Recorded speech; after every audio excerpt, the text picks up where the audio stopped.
In this video, we're going to look at making another asset for our can. And so we're going to make backgrounds in Photoshop. And I'm going to start off in Illustrator to try and gauge the correct size.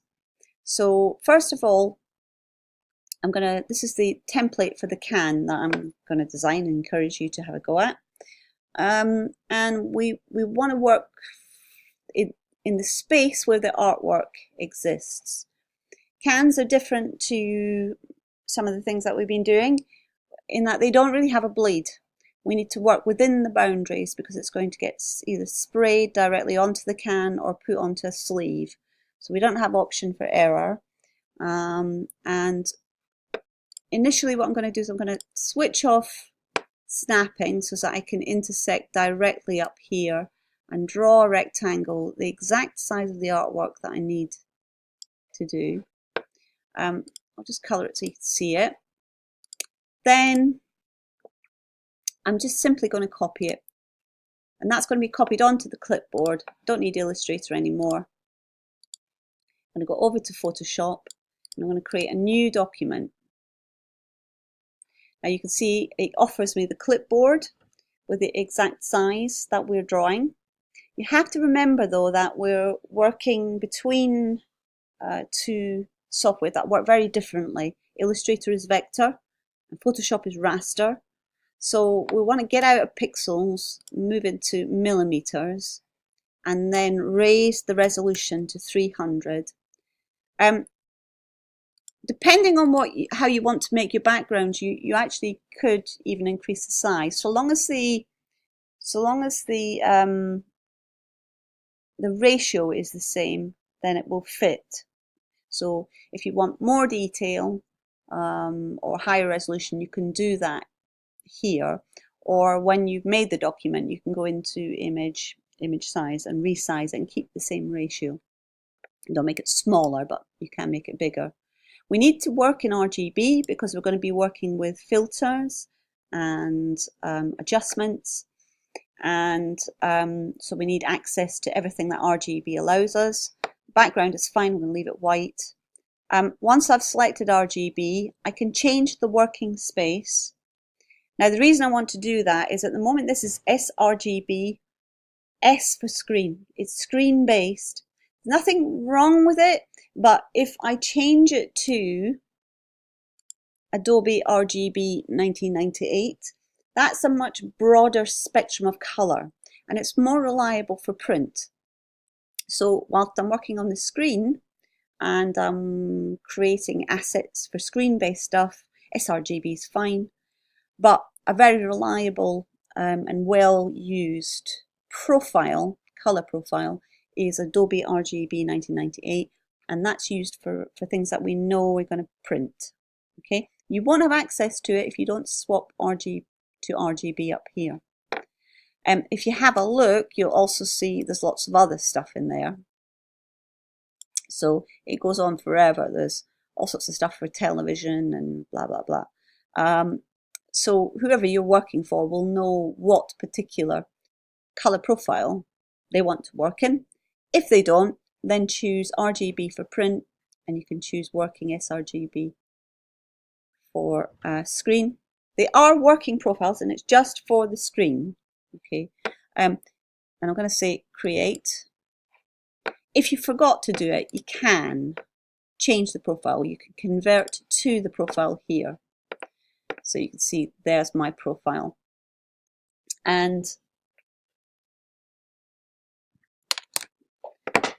But you can always do it if you need to change it later. So what I want to do with this video is simply to work with some ways of generating backgrounds very, very quickly. And I need layers for that. So I'm going to work on separate layers. And I'm going to go to Filter, Render, and then I'm going to look at Generating Clouds. First of all, I'll just move that into black and white.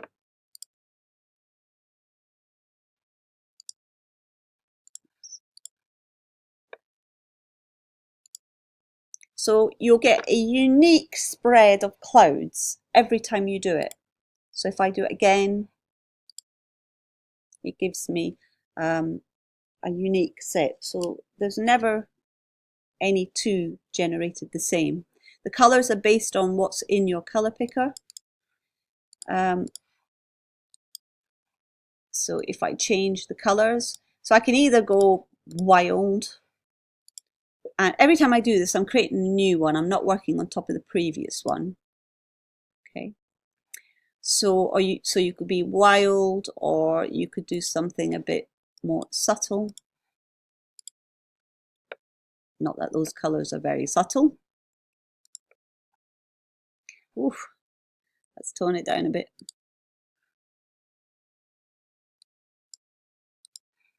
Once you see something you like, and by the way, I don't have to keep coming down to that. Once I've applied it once, it sits, the last filter I've used always sits at the top, so I could generate it again. So if I see something that I like and I want to keep it, then I'm going to suggest we go back to using layer comps. And layer comps will just record every instance. So if I say this is filter,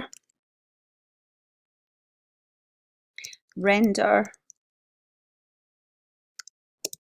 clouds. And every time I see something I like, I'm going to record it. Now, if I continue to work on this, then unfortunately it would destroy what I've done here. So I want to make sure I create a fresh layer. When I'm working with clouds, fibers, or different clouds, and I'm making layer comps, I need to make a fresh layer to utilize them. So now I'm going to generate some clouds based on the same colors, but I'm going to add in, the second time I do it, I'm going to say difference clouds, which inverts it, makes it go negative. But it will keep working on top of each other. I'm going to keep just applying difference clouds, and you can see it's getting more and more complex. You can even change the colors and start adding in different colors if you like. So you can get some really nice subtle effects or sophisticated sort of background textures. So we see something you like, you record it. So it's filter, render, clouds. And I'm just writing down something that is, it's going to go through to my file titles eventually, because we'll export these. So it's good that I know what's in each, which is going to be in each individual file. But then I can also make up contact sheets with it, and so on. So the final one I'm going to show you is render fibers.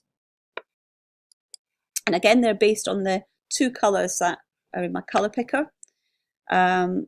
You can vary the variance and the strength of your fibers. Once you see something you like, again, record it. So this is filter, render, fibers. If I decided I now wanted to change the colors, so let's say I want to go back to the first set of clouds. Notice what happens when I move around. The layer comps switches on and off the layers. Okay, so that's really what it's doing. So you don't want to be changing the order of the layers or anything like that, because then that will ruin the hierarchy. And so leave the layers exactly where they are. If you want to work on another one, say add a filter to it, make a duplicate of it and only work on the duplicate. So let's say I wanted to come back to this one and try a different color. Well, I could add an adjustment layer, not an image adjustment, because that's destructive. So an adjustment layer, and I'm going to ask it to change the color. Different. Let's go for an in-trend color. And then that's not destructive because it sits above it. Okay, and then I'm going to record that. So this is my difference clouds with adjustment hue. And then I could also look at what happens when I do it to my background clouds. So let's say I want to change those. Don't like that one. Let's put a different one on. And if you want a different color, you do need to look at changing to a different color. Let's try something else. Let's try posterize. So that gives me a different sort of effect. And then I can collect that and so on. So this is my clouds with adjustment, and we did posterize. So just collecting stuff, and as you can see, as I'm moving around the layer comps, everything is recorded and it switches on and off the layers. Make sure you save this document. You should be saving it as you go along. So I'm going to put this in my large ones. So I'll call this backgrounds with clouds. That's mainly what we're doing. And then, as if by magic, I'm going to export all of these layer comps to files. Now I'm going to make them a PDF, but if I came down to PDF, that would make me a single document with 6 pages in it. That's not really what I want. So I'm going to layer comps to files. I'm going to browse to my assets folder. I could save my master in the working folder, and then let's go in here. Remember to rename this. What will happen is the last time you used it, if you've written something in there, that will go on the file name. So do change it. In this case, it's okay because it's Photoshop background, PSD background. And I want to choose the PDF as the file type. You want to make it a good quality. I think it'll default at 8. You want something 12 to 10. Just make it really good quality. And then you can run it. If you find you're blocked, then you, on your student computer, and it won't let you run, then just hold it here, go to your desktop, and you go computer. You will have a user file, and all you need to do is right click on it and eject it, wait for it to go. It'll take a few seconds, and come back here and run. And then all of your files, your layer comps, will make fresh PDF files ready to be used in your document. So here they all are, okay, individual files.